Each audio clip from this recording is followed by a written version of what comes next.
We live in a time where people are really focused on physical health. I can't speak for every single person, but many people are really concerned about their health. And to be honest, I do care about physical health. I do think it's something important.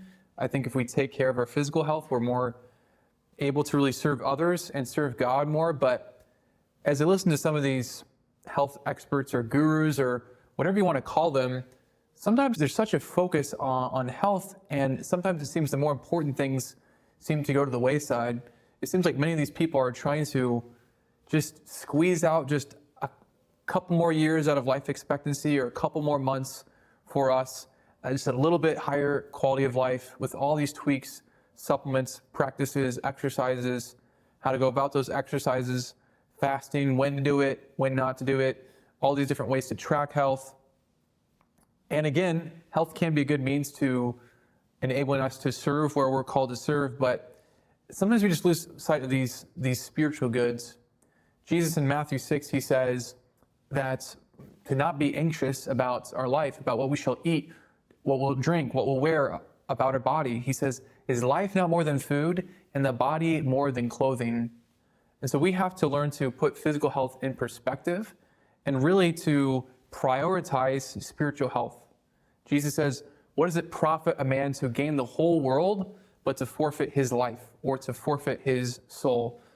Yes, we should nourish our bodies, but more importantly, are we nourishing our minds, our hearts, our souls, like these deeper parts of ourselves? In a physical sense, we say you are what you eat. Everything that you're made of basically comes from what you consume. So you are what you eat. And if we take that even spiritually, what is it that we're taking in? Not necessarily what are we eating, but what are we taking into our soul? And so if someone in a physical sense, they just eat junk food all the time, they're going to feel like junk. If someone just has certain limited foods they eat that maybe just don't have very many nutrients, well, if they just have that same routine and they eat the same things over and over again, there's never really a point in time where people get those more substantial nutrients into their soul. And so we want to make sure that we are not spiritually malnourished. Some of the foods that really feed us in a more substantial way, spiritually speaking, would be truth, beauty, and goodness. It's not everything, but those are some really powerful things. Ultimately, it's God, but these are characteristics of God. So truth, goodness, beauty, of course, we can say love as well. So we want to make sure that are we getting these spiritual nutrients, but then also to make sure we're not filling ourselves with too much junk. So even in a physical sense, you want to get good nutrients, you want to get minerals and vitamins, the right macros, but you also want to make sure you're not just getting too much junk either. Both of those will help you feel better physically, spiritually speaking, to make sure we're getting the proper nourishment, but then also to make sure we're not having too much spiritual junk food. First, we have to reflect on, what am I actually taking in? What are the things that I listen to? What's going through our headphones? What am I watching? What's coming through my eyes? What am I looking at? Whether it's social media, whether it's the news, whether it's TV on an actual TV, whether it's a video, YouTube. What am I taking in? So that's the thing we want to look at. So what does it mean to even receive nourishment apart from something physically? Well, what is it that I listen to? What's coming in through my ears? What kind of music am I listening to? What podcast am I listening to? What am I listening to on the radio? What conversations am I listening to? What am I watching? What are the TV shows I watch? What are the YouTube videos I watch?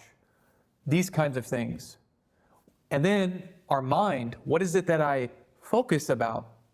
If you had a transcript of everything that you had thought about or paid attention to, like what would be in that transcript of your mind, of your thoughts?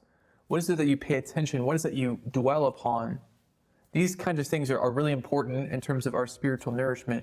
And then reflecting upon that, do you have space in your life to be filled with these things? Truth, goodness, beauty, and love. And I especially want to focus on truth just because I have limited time.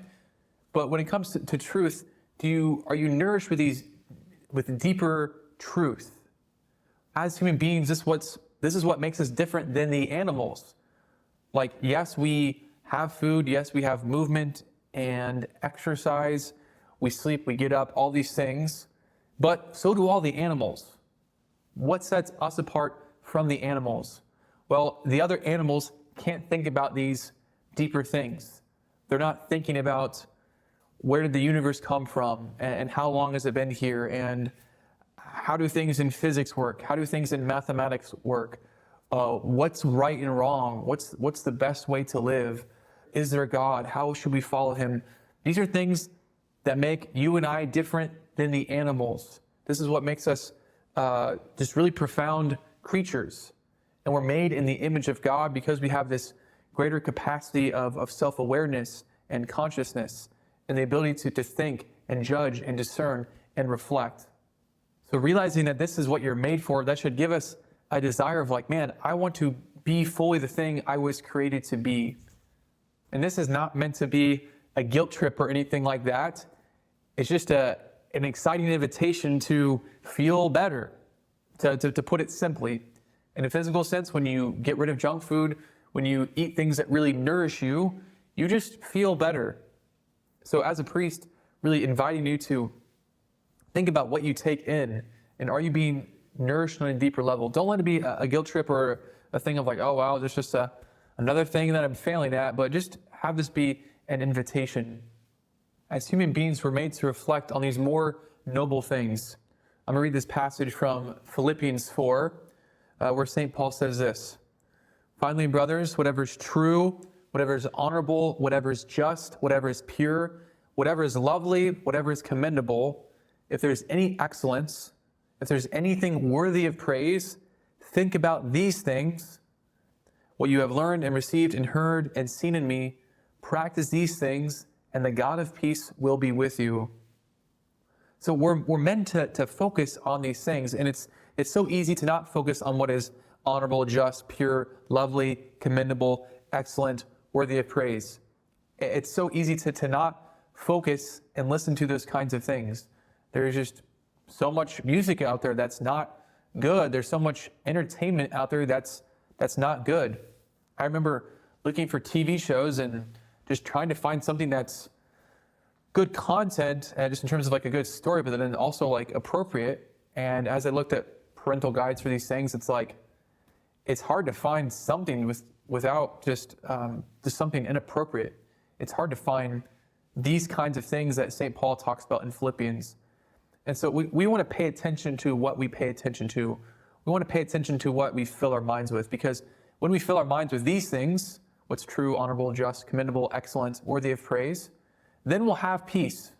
When we focus on these noble things, when we take in content that reflects this, we're going to have more peace, and we're going to have more of the fruits of the Spirit: love, joy, peace, patience, kindness, gentleness, goodness, generosity, these things. But if we focus on something that's not lovely, gracious, pure, but the opposite, we're not going to have the fruits of the Spirit. We're not going to have that deeper peace. We're not going to have that deeper satisfaction and contentment.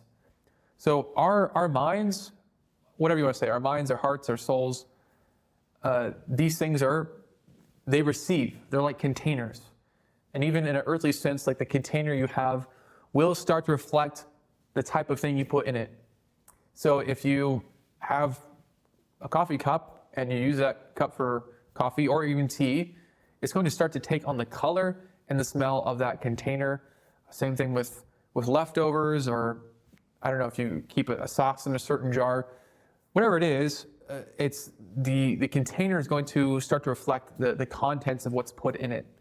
And so again, I keep asking this question, but what is it that you put in your mind, whether it's through your eyes or through your ears, or what you think about? What is the content that you're taking in? And as I said before, if it's good content, if it's true, good, and beautiful in a more profound sense, it's going to leave you more satisfied.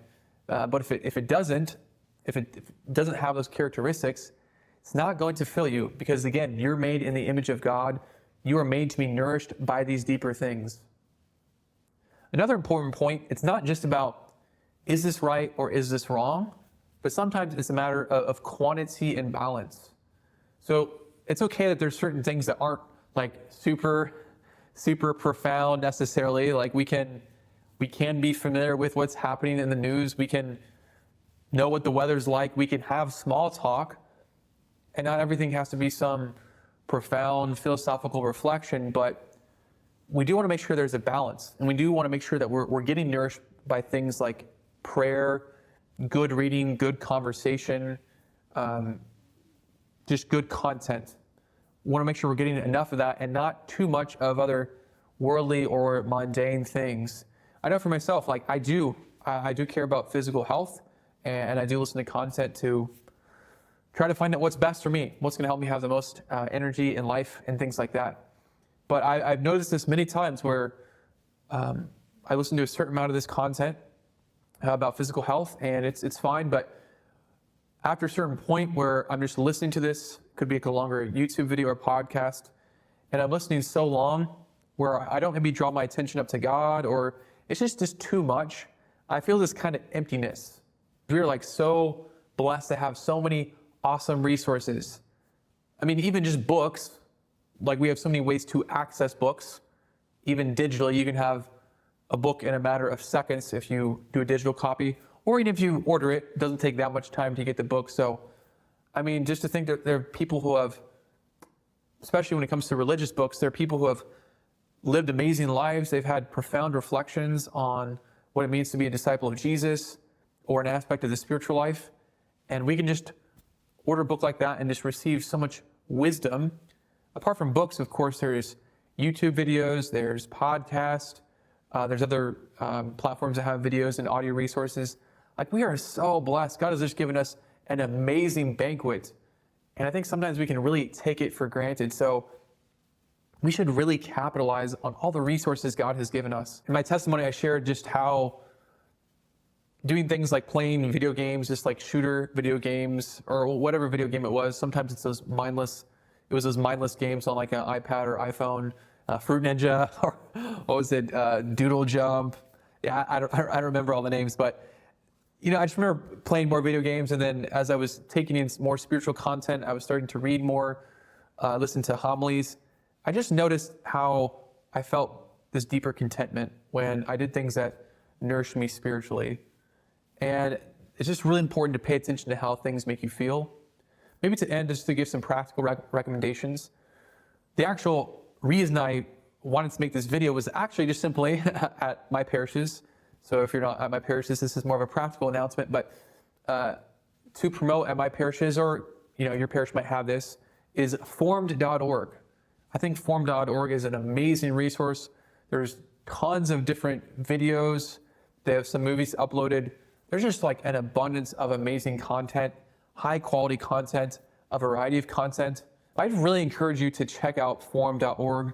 And as a parish, this is something we currently have a subscription to, so you don't have to pay for it. But just to get in the habit of checking out a more spiritually nourishing resource. And again, Form would be a great example of that. Personally, I really, really love the series, The Search. It's a really interesting video series on these deeper questions of what are we here for? Who is God? Who is Jesus? Do we need a church? It's meant for those who are seeking, but I found it to be very edifying as well.